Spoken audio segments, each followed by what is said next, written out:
Hey guys, welcome to Comfy Cozy Up. So guys, as usual, it's summer, it's hot, all these lights, and then it's pouring rain. So if you hear anything a little loud, that's what it is. But I'm determined to do this video, guys. I'm determined to get this video out so I can edit it and you guys can watch it. So what am I going to be talking about? Classics. So I'm talking about the classics I've read and also classics that I intend on reading for the rest of the year.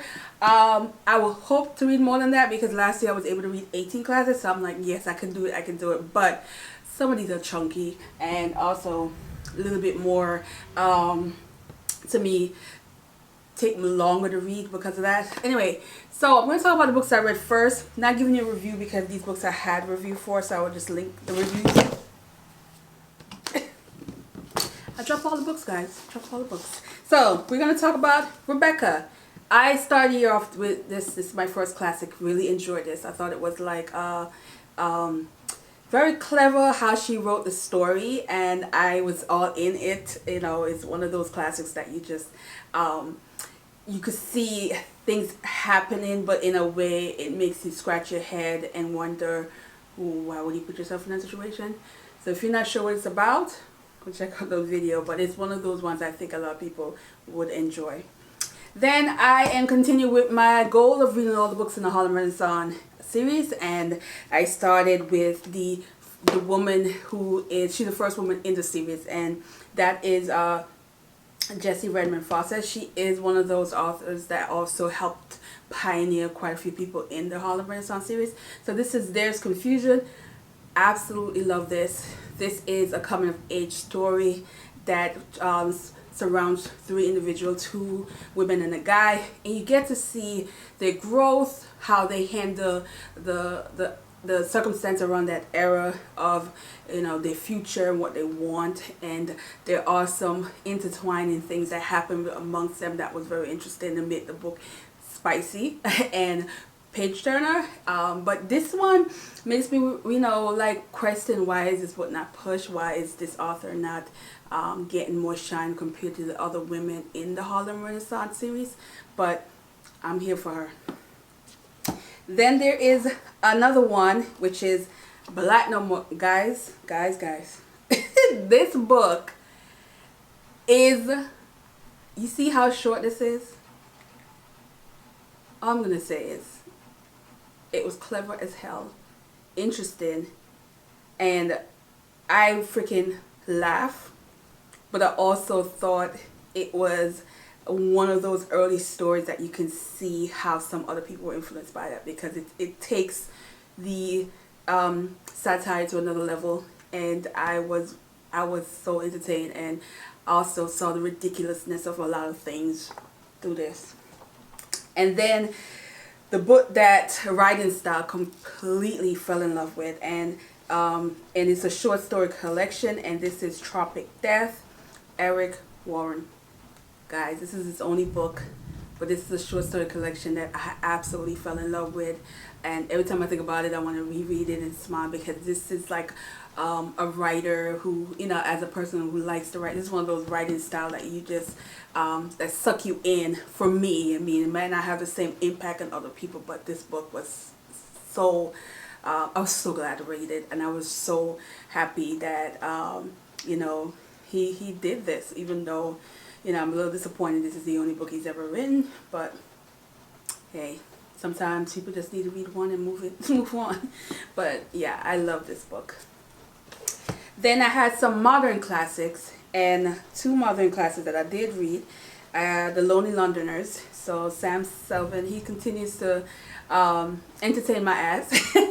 So I am very much going to be reading more of his books. This is the second book I've read from him, and I would say he does have a way of telling a story that surrounds Caribbean people and their struggles back in the 60s, I believe, 60s and 50s in London, and the shenanigans that goes on, and also the struggles of surviving in another land, you know, from your own small island. So this one I really enjoy as well. And then the book that gave me where I would love to have a discussion with him if he was alive, and that is Notes of a Native Son, James Baldwin. This is nonfiction. This is a a collection of essays that relates to what was happening in the 50s. We're talking from social issues to Hollywood, and there's certain things in this that kind of touch on things that I feel like if he was still alive, he might have a different view on some of this. But then there are also a lot of things in this that hasn't changed, which is sad. And I do like that he shared his own personal struggle with discrimination and how it made him feel and how he handled it. I thought that was very interesting, and so I highly recommend this book from James Baldwin. And guys, it's my boo. I'm continuing his books, and I think this is number 6 or 7, and so he's another author, and we'll be reading all of them. So what am I reading? Continuing. So I have I think 8 or 9 books. So currently I am reading Nicholas Nickleby by Charles Dickens. Now Charles Dickens is that shady, messy classic author that either he entertains you or he might piss you off. For me, he entertains me. Now there are things that he gets away with in his book that I know in modern time he would have never. And he's clever in his insult. He's clever in how he describes certain characters.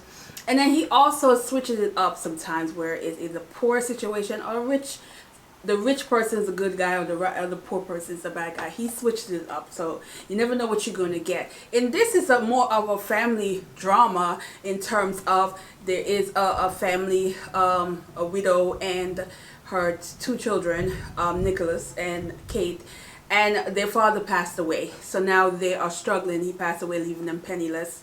And his brother, who happens to be wealthy, has this grudge and no intention of putting them in any good light. So he is doing the worst and separating them and putting them in positions that they're not used to and very harmful and degrading for that time period, when you think of what was happening. But the thing is, to the children, Kate and Nicholas, well, they're not children, they're young teen, late teen, that kind of deal. They are stronger and more vocal about what they want to accept, and but they also have ways of showing you that in this book. And but it's very entertaining. I am buddy reading this with Dee Dee from Brown Girl Reading, and we are laughing because there's so many things in this that is so funny. This is entertaining. It is fast paced. It is not boring at all. So I think this is probably why this is one of the popular ones from him, because of all the things that's happening in the book.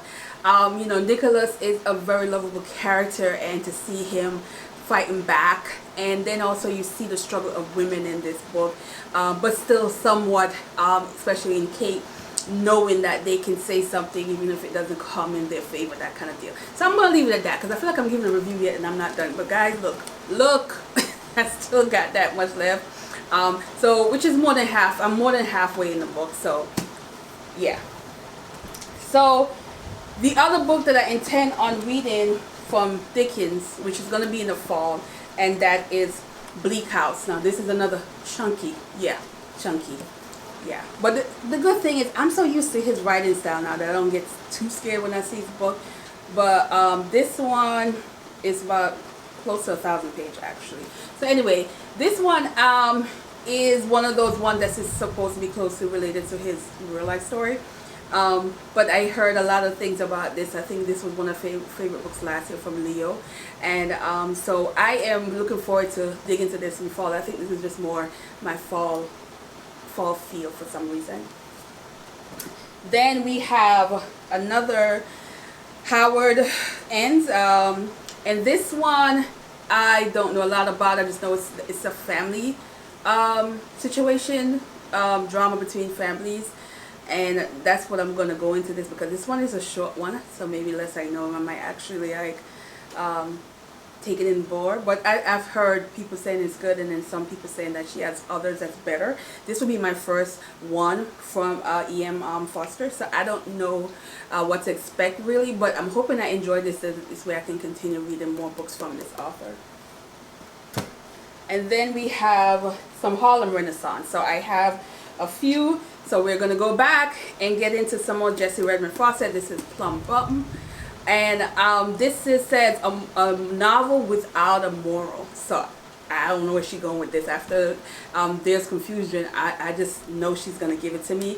This is one of those ones that it says Forgotten Books Classic Reprint. So because of that, the font is weird. It's actually huge, which I can deal with this compared to the next book I want to talk about, which is Banana Bottom. I haven't read it yet, and this one you can see the font. I'm not a big fan of this font at all, but I can deal with this even though it's huge. But I'm going to get into this. It just excites me for some reason. Then I am also going to, of course, I talked about this one. This is Claude McKay. I put it on my TBR before, and I still haven't gotten to it. And guys, the reason why, like I said, the font, because it's not even a long book. It's less than 300 pages, but the font, yeah. And then Langston Hughes. This is a short story collection that I have from him, and I am looking forward to this as well. He doesn't have a lot of novel because, of course, he's known for his poetry, and I do have his entire poetry collection, which is a huge book. You guys seen it on here before, but I'm looking forward to this, you know, because this is one that I think I'm going to slow go with it, you know, read a story here and there, share and talk about it for the next couple of months. And then I have another Claude McKay, which is I did not get to this, and this is the same problem guys. I wish I could find another edition of some of these, because this just anyway, this is Banjo, and this one I know is going to be really good. I know it's going to be, you know, just think of a bunch of Caribbean and immigrants trying to come up with a band and the shenanigans that could go on with that. So I know it's going to be good, but my God, it's fun.